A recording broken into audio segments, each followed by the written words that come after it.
Hello, everybody, and welcome back to the Go Body Red podcast, a Nottingham Forest podcast. I'm Max Sayes, your host, and as Forest crash out of the Carabao Cup with a humiliating ending, Championship side Swansea, we shall discuss Forest conceding 9 goals in 2.5 weeks, and it being a pretty poor start to Ange's regime, even though we're only 2 games in. And of course, we'll look ahead to Burnley tomorrow, back in the Premier League before everyone's trip to Seville next week to make sure they've got the passports ready for Forest's first European fixture in a long, long time, joined by a great panel as ever. It was just a week ago we were talking about Ange being appointed, really, wasn't it, with these two.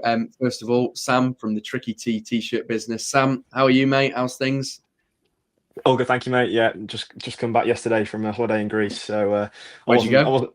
I was in Greece in Kefalonia, so I wasn't too affected by the result because afterwards I was out in the sun again the next day. So maybe I wasn't as affected as maybe other people were. So yeah, all good, mate. All good, thanks. Nice. You've missed a good week as well, mate. It's been absolutely peeing it down constantly. Yeah.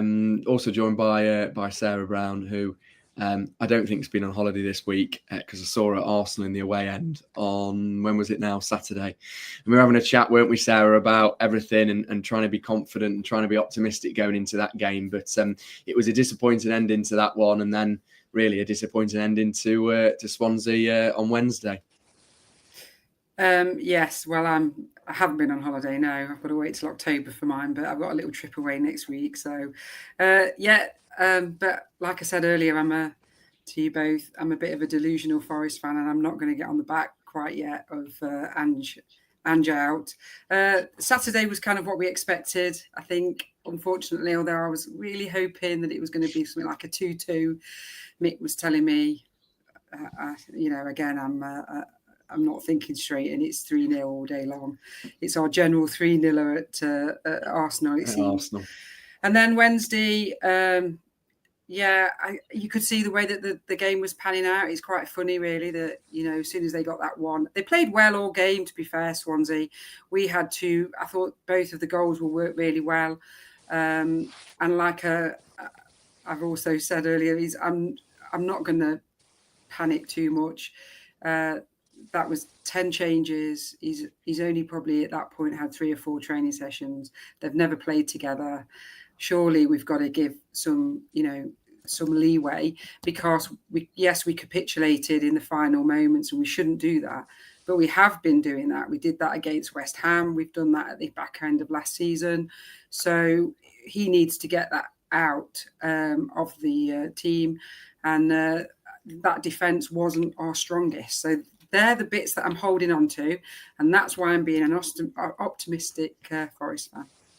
Well, you're much more optimistic than me, Sarah. I can't lie. I sat on the sofa on Wednesday. I'm most. I didn't go into complete meltdown, but I was incredibly disappointed. And I think particularly the way that first half, we were 2-0 up at half time, I was thinking this is going to be a nice, relaxing win. Forest are going to kind of breeze through to the next round. We've seen a bit of Ange ball. Igor Jesus has got on the score sheet. He looks good. Amari Hutchinson looked good. Bakwa looked good.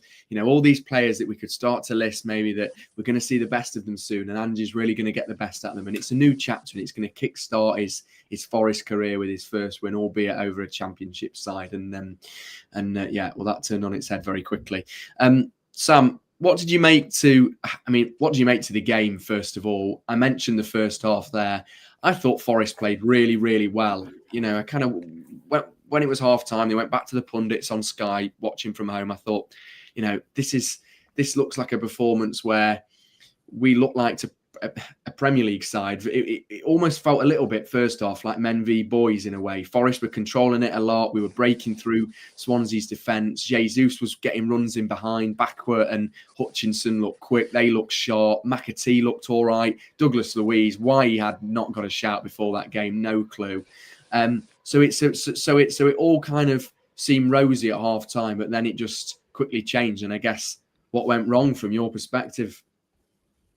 I can't pick out what exactly went wrong. They just took their eye off the ball near the end of the game, and they let the crowd get the better of them, and that was it really. It was a team that hasn't played together, and you could kind of see that at the end. But I don't know whether it was just me in kind of holiday mood, but I wasn't as angry or upset than I think a lot of people were online and what I saw on Twitter and X. But for me, like you say, they played really well in moments. Like realistically, had that offside that was very close, and there was another one, wasn't there, where I think Callum Wendo got through and was hauled back, but it was given offside, but they didn't show the replay on Sky. But we could have been 3 or 4-0 up in that game. Like, have we finished some of those chances? And if one of those goals goes in, it kills the game, and Ange's back on, and then it all comes down to an experience of playing together and those shipping those goals at the end, which is just a real unfortunate. It means that we've ended up losing to a championship opponent in an early round of the cup. But I think there was positives there. We played some good football, created chances. If we went into that game and we were struggling against that team, and we were struggling to break them down, and we weren't creating chances, then I'd be worried. But we were creating chances, and we looked threatening, and the football was exciting in the first half. Like the second goal was fantastic, so good. So I'm maybe not as pessimistic. I mean, my outlook on it is it's 4 or 5 less games we've got to play this season to focus on the other competitions that we've got. If I was gonna get us out of one cup early on, it'd be this one. So it's not the end of the world for me. Yeah, no, I agree. In fact, if you'd probably asked me a week ago, even before Ange came in, and let's say Nuno was still in charge, I'd have thought probably play the youngsters, play a bit of an academy team, and Forest wouldn't have really been bothered to exit the competition. And you're right, Sam, focus on Europe, and ultimately you've got an FA Cup that's probably more important. I think the Carabao Cups are all right competition, but the fact it kind of goes to penalties and not extra time, and some teams entering the third round, some teams entering the second round. It's all a bit confusing with the north-south group divide and all of that. And obviously Newcastle won it last season, and fair play. And obviously it is a route to some kind of European football. But I think it's maybe the manner of the game and the way that Forest lost it that frustrated people. Sarah, I mean, you mentioned about being optimistic and everything, and you know, I guess Andrew's, you're right, Sam, only had a few training sessions with the first team squad. Who impressed you though, Sarah, starting? Because I thought that, you know, I mentioned a few already, but I thought Backwell and Hutchinson looked really, really sharp.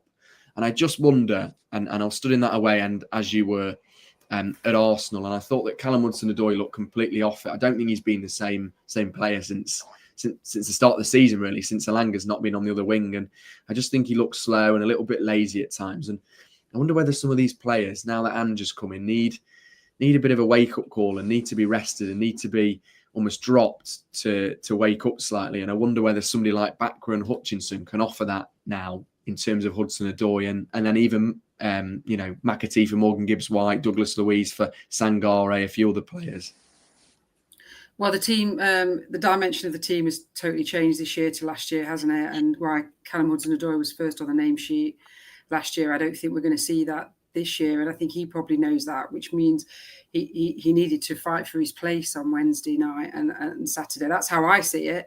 I mean, I'm a Callum Hudson-Odoi fan. Last season, I thought he was brilliant, and his quality shone through for me, the way that he kept the ball. But maybe the type of football we're playing now maybe looks for a slightly different player like in Backwell. But I think also Ndoi is better on the left. So we could see Callum Hudson-Odoi out of the first team or the starting lineup, or maybe there'll be changes quite soon on. I mean, for me, you can't go much further than Jesus, can you, for Wednesday night, who impressed, because those 2 goals, he was in the right position. I think it was Jesus. I'm right in thinking that he got slammed near the halfway line, and didn't he get up and score the goal by the time they'd done the nice one-touch passes?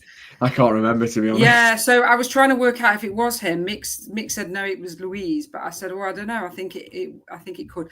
I'm sure people say in the comments if they do remember.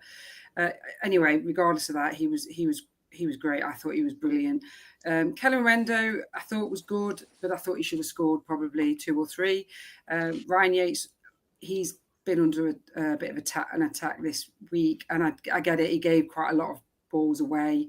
I mean, I've got Mick in my ear hole anyway all evening about Yates. He's not his biggest fan, but he made some fantastic passes to Calamrendo, who should have probably put them away. And I think he probably made the best pass of the night through to him when he slipped the ball through to him. And when he shot, he should have laid it across to McAtee, shouldn't he? But McAtee looked bright. Like you said, Hutchinson, he's got a lot to prove. You know, he's our biggest costing player, and he's been left out the Europa squad, which is a real shame for him. I'm not sure whether that's to do with the finances, because I think it's a lot. You have to have certain players costing as well, and from nations. I think that's what I'd read. I'd like to think it wasn't just Nuno being a bit mean. So I don't know, but it looks like we can get Shevchenko in. So, but yeah, no, it was good. There was quite a lot of bright. I thought there was loads of positives, to be honest. And we talk about what went wrong. Well, we took Louise off. We changed the team. We brought Morgan Gibbs-White on and Callum Hudson-Odoi, and maybe we were better first half. But Swansea was good.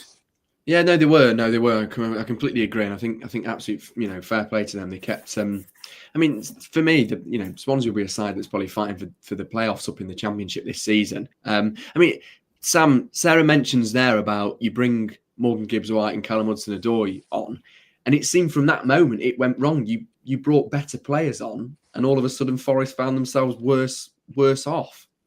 Yeah, I think that was probably the most disappointing thing for me in the game, when you expect the likes of Hudson-Odoi and Gibbs-White to come on and change the game and step into that extra gear, and it just didn't happen. And I think the Burnley lineup is going to be really, really interesting, because I think there's, like you say, a few players in that first half really made a name for himself. We've seen maybe about an hour of football from Bakwa. I've seen enough from him to say that he should start. I think he's really, really good. Yeah, really positive when he's on the ball, and I think I really like. He's obviously left-footed, isn't he? So he likes to drive inside, and that's how we scored that second goal. It started from him driving inside and playing that ball into McAtee. So yeah, I've seen enough from him. I think he's great. I thought Zinchenko was phenomenal on the ball. I think you can obviously see he's been coached by Pep, can't you? The inverted fullback and all that sort of stuff, which is it's really good to see. I do worry slightly about how strong he is defensively. But I think in games where, like that first half, where we managed to get on the ball and he was finding those pockets in between the midfield and the defence and picking passes through the lines, which was so good. Really impressed with that. So yeah, like I say, there are positives. It's just a shame that, like you say, Morgan and Cam didn't come on and really step up a gear, which is a shame. And I think, like I say, like you said earlier, I think there's going to be a few names that are probably a bit worried about their kind of nailed on starting places that they had last year now coming under threat, because we've got so many options now. So Andrew's we've got to give him a few weeks to figure stuff out, figure what he thinks is his best team, get to know the players, and all of a sudden you'll start to see a kind of a consistent team forming as the results kind of pick up and people kind of get used to each other again. So I think let's not panic about a League Cup exit. Let's just be positive about the good things and the nice things we saw from our new signings, and hope we can see more from them. Yeah, no, for sure, mate. Good words. Let's talk defence. I thought Zinchenko played really well. I'm glad he's in the Europa League squad. I thought he looked good, which surprised me because I saw a lot of criticism from Arsenal fans. But again, we've had many players that have been signed for us come in, and everyone said Elanga and Hudson-Odoi were awful, and then look how those turned out. And the Wolves fans about Gibbs-White. So I think you've got to take that with a pinch of salt. I thought he looked good. Not sure on Morato and Bolly as the centre back pairing. I mean, I don't think we'll see that again. I thought Bolly looked sloppy, looked lazy at times, wasn't tracking his man, just slow. Morato looked better, but still not amazing. And I thought Savona, to say he's from Juventus, I mean, don't know which Juventus he's come from, because I just thought he looked absolutely dreadful. Maybe I'm being He really has- harsh, but He has little spells in games where he looks all right, and you can see that a little bit. And then he just does something stupid, doesn't he? So I know he's very young, so maybe we need to give him a bit more credit. But yeah, it's a. I wonder, would he be starting now for Juventus in the Champions League if we hadn't signed him? I'm not sure. I mean, I actually looked. I did look and search, and he had started a lot of games for them in. I mean, I don't think in Europe he didn't start too many last season, but he started league games. He was almost like a rotation player. But I mean, personally, I just don't think he looks like a fullback. And people go, well, how can you say that? He almost looks like he should be the other end of the pitch, not as a fullback. He just looked like he tripped over his own legs a little bit at time, and he was just a bit kind of like. And look, I appreciate it, and I'll try and put a positive spin on it, that he's just come to England. He's got to settle into the Premier League. He went to Swansea. Wasn't he injured when he came to us? So I'm kind of thinking maybe he's just a little bit off it at the moment. We know how long it takes for some players to get back. They need to get a good run of games in the legs, don't they? So, and he's only had a couple of cameos, so I don't know, maybe that's one thing. Yeah, he had a slight knock before he kind of passed the medical and then came to Forest. So yeah, he was injured for I think 3-4 weeks. So I guess that's something to throw into the mix. Sam, do you think defensively, you look at that squad actually, and you think that's a good B team, that's a good second string team, if you like, for Forest to play in cup competitions, to even play. I mean, I think that team would stay up in the Premier League. I do. I think it would. I think the defensively we'd struggle, but I think attacking wise we'd score goals and we'd do enough if we just had that team to stay up in the Premier League. But defensively is where Forest have got to look at, and even at the minute, it's probably one area that, bizarrely, last season you were really confident in, but this season everyone's a little bit nervous in terms of that back four, and that's because Olarena's out, and and then you play Morato at fullback, but he looks slow. And I thought against Arsenal, that was the biggest concern for me, was defensively. Yeah, I mean, there is that back four, and then, I mean, we haven't really spoken about it, but goalkeeper John in goal as well. Yeah. I tell you what, I haven't seen much Brazilian football, but I am going to Brazil this year, and I'm probably going to go and watch some football in Brazil. Tell you what, there must be a lot of goals in Brazil, because every keeper we've had that's come from Brazil is awful. Can't save a Word document. Honestly, it's crazy. I mean, I know some of the Swansea goals were well worked, but some of his positioning was all over the place, and as a goalkeeper, I know like it's different for an outfield players where you want to settle into a team and things different. The goals don't change whether you're playing in Brazil or whether you're playing in Wales. It's just get yourself into the right position and get yourself behind the ball. I mean, the header, I think he should have saved. I think he probably should have done better with the last one, to be honest. It was close to him. It was a good strike, but yeah, it doesn't fill me with confidence when he's there. And I think realistically, he's going to be third choice, isn't he? I think Angus Gunn's probably going to be the one that is second choice behind Sells. And that makes you back four nervous, doesn't it? It does make you back four nervous. If you've got a keeper that can't, that any time there's a shot on target, you're thinking, oh God, like that whole thing, the whole back four and how well it was last season, how good it was last season, stemmed from how confident they were with Matt Sells behind him. He was a force to be reckoned with in that goal, and a really imposing figure. So when you've got that, it fills your whole confidence with whole defence with confidence. Whereas if you've got someone like that, that if a shot's coming in, he's going to be parrying it all over the place and probably letting it in. It's no good, is it? So I think that's where it kind of stems from. And I think luckily we're probably not going to see much of him this season, because I've just based on that performance, I wasn't impressed at all. Yeah, no, I agree. You're right, Sam. Every Brazilian, you could even argue probably bar Murillo, maybe every Brazilian player that can be a bit hitting it, either hit or miss. I mean, I think Jesus looks good, and I always remember being in South America in the summer, and this Botafogo fan coming up to us, and we were in Forest shirts, and he was like visibly crying at the fact that Jesus had left the night before. Please look after him in Nottingham. He's a legend. There was paintings all around the stadium. I've been to Botafogo Stadium, all around on these kind of like memorial sites, things as well. And like, Jesus with his celebration, and he was such a key player. And even in the Club World Cup, he put some real good performances in. So I think everyone thought that maybe he'd be the third choice striker and Calamendo might be the second choice striker. I mean, I think I don't know where this leaves Taiwo. I mean, I think Taiwo's I think sadly kind of just gone now in terms of being involved in a starting 11. He might be on the bench at times in Europe if we need an extra player and we're struggling squad depth wise if Jesus gets injured. But I wouldn't be surprised to see him go in January at all. Well, I was going to say, I've got a question for you both. Do you think that performance from Jesus puts pressure on Chris Wood for Saturday? Do you think he's got us in with a shout for starting? I think Jesus might fit into Ange's style of play more because he's a little bit more of a pressing forward. And if Ange isn't going to change his ways, which I don't think he is, I think we go back to that quote, well, it's who we are, mate. I think he's going to stick to his guns and he wants to play this type of football. Jesus is a player that I think has a little bit more in terms of his football than Chris would do. I think Ange will be scared to change it, though, because of even backlash from the fans. I don't know what you think, Sarah. Yeah, I mean, maybe he'll come on after 60 minutes and he'll be the one that comes on rather than Kelly Morendo.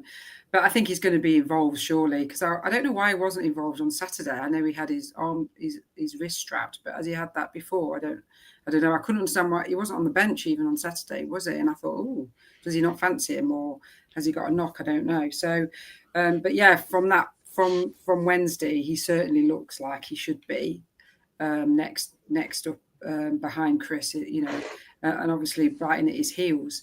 So, but I just want to say, us Forest fans have got quite used to winning, haven't we? And losing really hurt in that respect because you kind of we were used to losing, weren't we? And we've got quite used to winning, and I think that's what hurt for me. It was like, but we're Forest, we tend to get something out of nothing. So I think that's why it hurt us as well. I know I've gone off topic there, but that's how I'm feeling. So we need to get back to some winning ways, don't we? Because now we're slipping into that. Well, it's the Forest way. Well, it's not the Forest way because for the last year we've been used to winning. So, but yeah, I think Jesus. I can't see Taiwo. I think that injury probably hasn't obviously helped. I mean, that's a tough injury to get over, and he needs games, doesn't he? I mean, we need with Taiwo when we've seen him in the past, we need to watch him for three. He'd need 3 games, 3 competitive games before we've seen the best out of him, and there's no way he's going to get that. So whoever comes in, they've got to hit the ground running. Absolutely. Before we look ahead to Burnley, which I think we could all do with a win to cheer us up on tomorrow.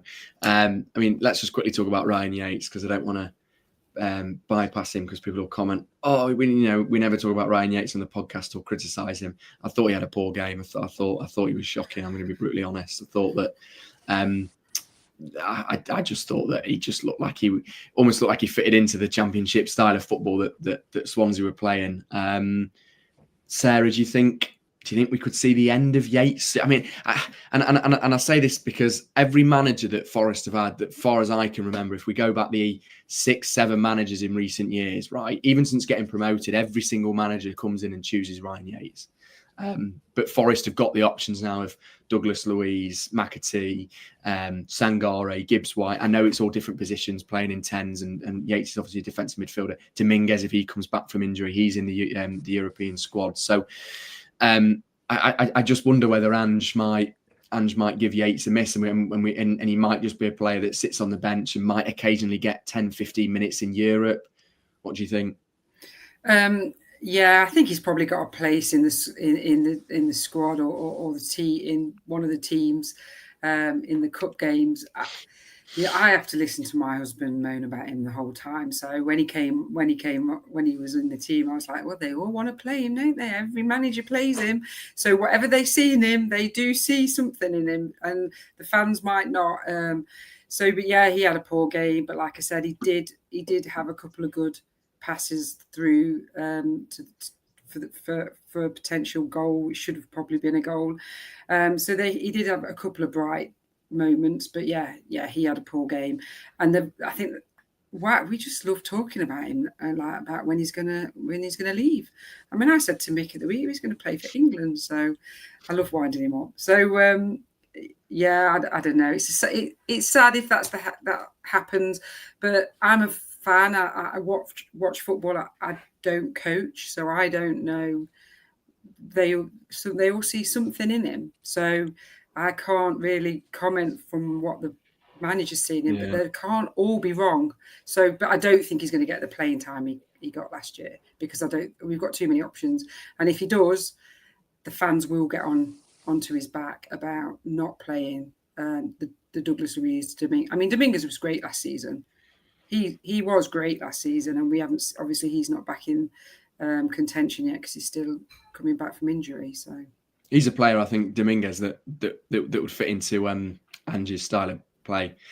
Ange needs a workhorse. You saw at Tottenham. I can't exactly can't remember who kind of played in the role that Dominguez would, but I think he's a player that Ange could particularly like, which is why I wasn't surprised. I know the European squad was announced before Ange came in, but it was clear they were talking to him for a while, so I wasn't surprised to see him in there.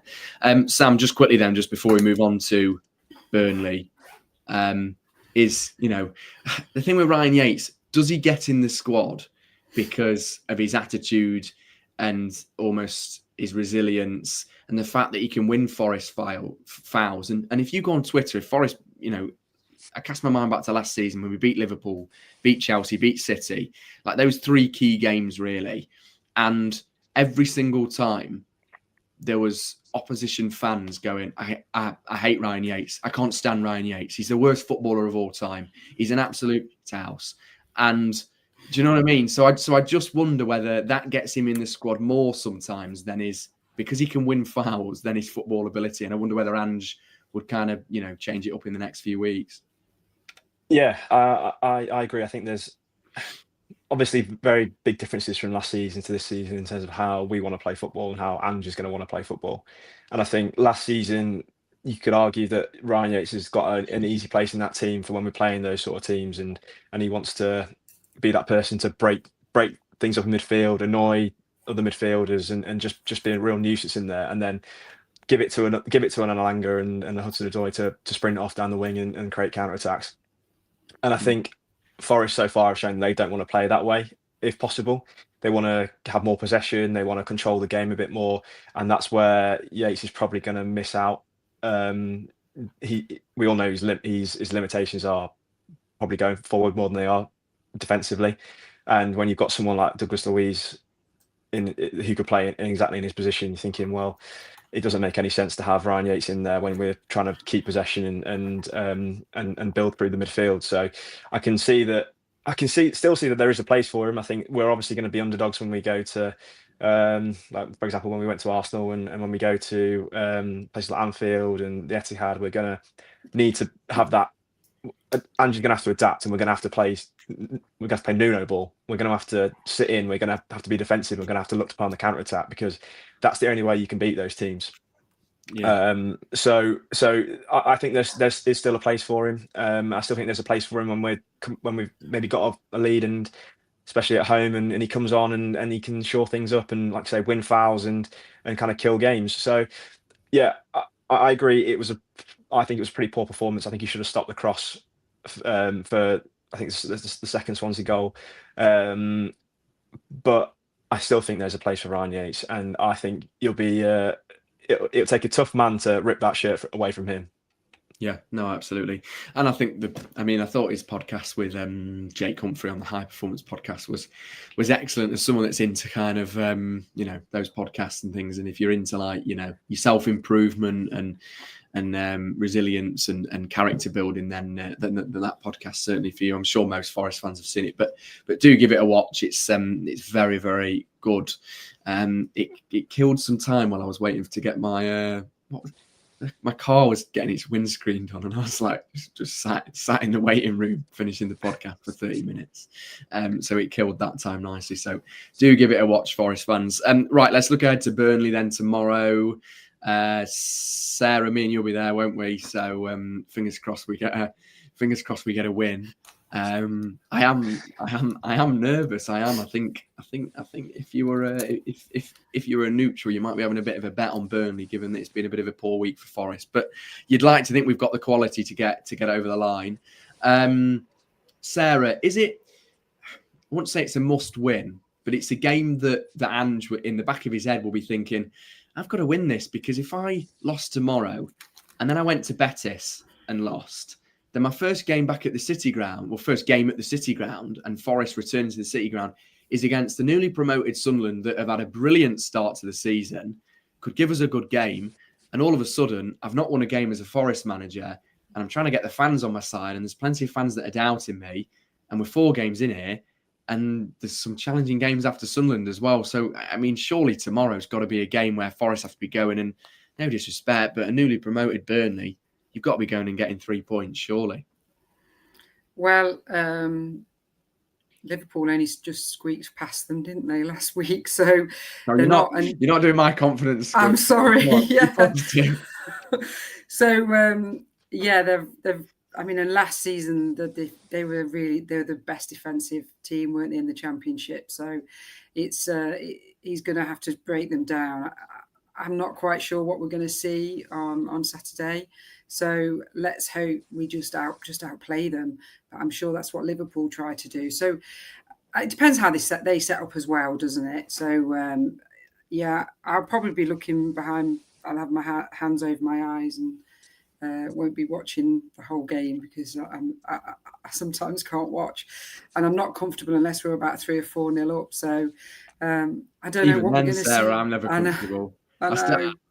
I still think about Norwich away on Boxing Day. Oh, 3-0, yeah, I know. And then coming back to 3-3. So let's hope it's not a Norwich. Let's hope it's not a Swansea. And let's hope we can just win it 1-0. I don't care. Let's see Nuno ball. I'm not bothered.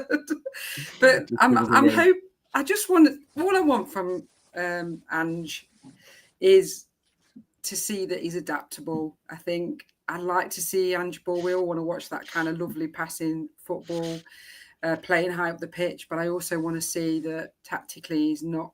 He realizes when he can't play that, or the opposition's not going to let you play it. And but maybe this weekend might be when we can play it, and they're camped in there and they're half a bit more defensively. So maybe this might be a good game for us. Let's put a positive on it. Maybe this is the game that I don't say anything too positive because I'm just going to get hammered. So, but yeah, who knows? I don't know. Go with a win, yeah. I mean, I don't. I'd be happy. I'd probably be happy with a draw, but then I probably wouldn't be really. I mean, I really probably wouldn't be happy with a draw. And we need a win, and I don't care how he gets it. But what I want him to do is play those players that we want to see, because they are good players. We want to see Douglas Luiz. We want to see probably a change on the wings, don't we? Whether Endori starts on the bench and then comes on for Callum Hudson-Odoi, because I think the left is his favourite position, and that's what he plays for Switzerland, isn't it? And he got 2 goals and 2 assists or something, doesn't he? 1 goal and 2 assists. So I think Bakker will play. He looks really confident, like you say. So yeah, we're going to see some changes. Definitely, we're going to have the 2 M's back in defence, aren't we? And we're going to have Sells in the goal as long as Murillo's fit. So let's hope we can match them. And we should. I mean, we should be winning. On paper, we should be winning this game, shouldn't we? We should be expecting to win, we weren't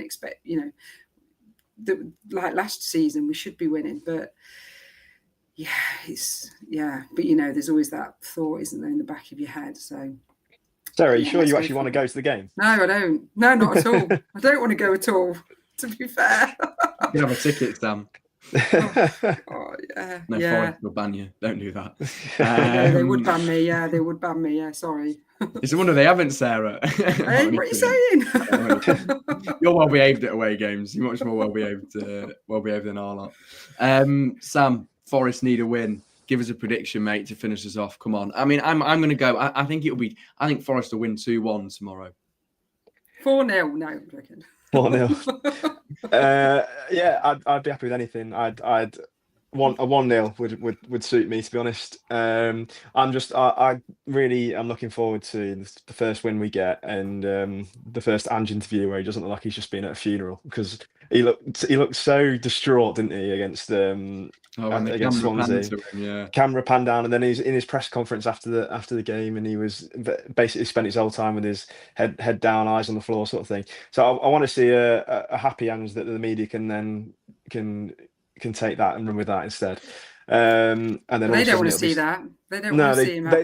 they don't. But if he's all smiles after we just thumped Burnley, then the media can't say anything, can they? They'll perhaps leave us alone a bit. Do you think?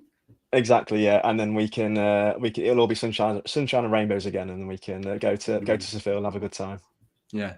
I mean, I was working on 606 last week, and Chris Sutton said, "Don't worry, Forest fans, Ange will turn it round." So let's listen to Chris Sutton, a bit of positivity. He loves Ange, talks about Ange Ball all the time. The amount of arguments he's had with Tottenham fans that couldn't stand him, but then he reminds them. Why are we so negative about him after 2 games? Is it because of the media, or I think in his second season at Tottenham? Because the first season was good; he was 5th, and I don't know. Why is everyone so down on him? I think it's his.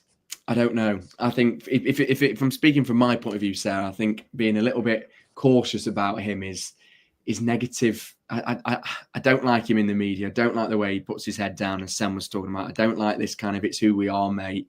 I don't like this kind of aura that he carries. Is stubbornness to change football. I mean, most football managers are stubborn, but you can't be stubborn if you've got a team that can't fit into your style of play, and we'll soon find that out. Well, I don't want. I mean, Amaran's the worst for that, isn't it? And I can't stand it, because I actually thought he'd do all right at Man U, but look, he's just so stubborn. That's not what anybody wants to see. Anybody being stubborn. Surely he's not. That's basics, isn't it? Yeah. Not to stick by that way. But the media, look, you must love him as a media. You'd love to interview him, wouldn't you, Max? Yeah, no, I would. But yeah, he'd probably. I don't like people that can't give me eye contact, so I'd probably be all. He'd probably make me nervous, and then I'd ask him a silly question, and get absolutely humiliated. You never know. Maybe we'll get him on the podcast one day, and he can answer some of your questions, Sarah. Me and you. Mine. Yeah. You can do it from work. With your head. Do you think? Oh, well, I break up today, so I've got. There you go. Yeah, you're right. You got a bit of time off. Yeah. Right. Fingers crossed we get a result tomorrow. Thanks for those who have tuned in. We've been live on Facebook, Nottingham Forest News, and YouTube, Garibaldi Red. So do appreciate it. Remember, we're sponsored by NordVPN. You can get a nice discount code on your chosen podcast platform. So just go to the description in either Spotify, Apple Podcasts, YouTube, wherever else you listen to us or watch us. Sam, thanks very much, mate. We'll see you soon, won't we? You're not going travelling yet, are you? No, still got a few weeks. So I'll be there for the I can't even say their name. The Danish team. FC Midtjylland. That's the one. Didn't want to butcher that, but yeah, I'll be there. I'll be there for that everything, game. so don't worry. Thanks, Sam. Well, to be honest, Sam, I'm expecting you to do the commitment that Mark does and do all the time difference and get up at 5 a.m. and 4 a.m. in South American time. Come on. You drop me a text, I'll be there, mate. Love to see it, mate. I'm sure we will get you on before you go away. Sarah, thank you. Enjoy the rest of your day at work. Yeah, thanks a lot. It's Friday. No, it's Friday, and Forest will win tomorrow. You'll be singing Postacoglu "Shrimp on the Barbie" song tomorrow. I'm sure we will. Come 5 o'clock. Oh, I love it. I'll try and get Mick to sing it as well. What do you think? Try and get him to sing the Ryan Yates one as well, Sarah. Yeah, that might be a better challenge if you can sing. Number 1's Ryan Yates, number 2's Ryan Yates, number 3. I'm sure he'll get his singing voice on. Right, thanks for all the comments. Give us a like, share, and subscribe. Give us a follow on Spotify and Apple Podcasts. You can subscribe so you get all of our podcasts to you whenever we do them live or upload them. Give us a review as well. That really does help and keeps us ticking over nicely. We shall see you on Monday for our post-match review against Burnley. And the lucky ones that are going to Seville, enjoy it. I'm not. I've got a job. I've got 2 job interviews, so I've kind of got to go and do the job interviews. Sadly, they're in person, so I won't be there. But Sarah, you'll be there. Sam, you're not going now. So me and Sam might do it back for me. Sarah, you could join us while you're out there. I can do a pod while I'm there. Yeah, you could interview the fans. Right, I am assigning you that homework. I'm going to message you after this and get you to do that. No. So we'll have lots of content next week in regards to the European week. Enjoy it, be safe. I mean, I see that you have to take your passport when you go out there. to do all you've got to How take your many's going passport to to the lose that game. after they've had a few drinks? I know, yeah, and lose it mean, when Chris Wood heads one in. It's absolutely crazy, isn't it? All of those, all the drink, and everyone's going to have a passport. I mean, how many of them are going to have it left at the end of the night? I mean, if we win, they'll all be in the air, won't they? Yeah, passport in the air if Forest score. So enjoy if you're going to Seville, and then, of course, back to Premier League action against Sunderland this time next week.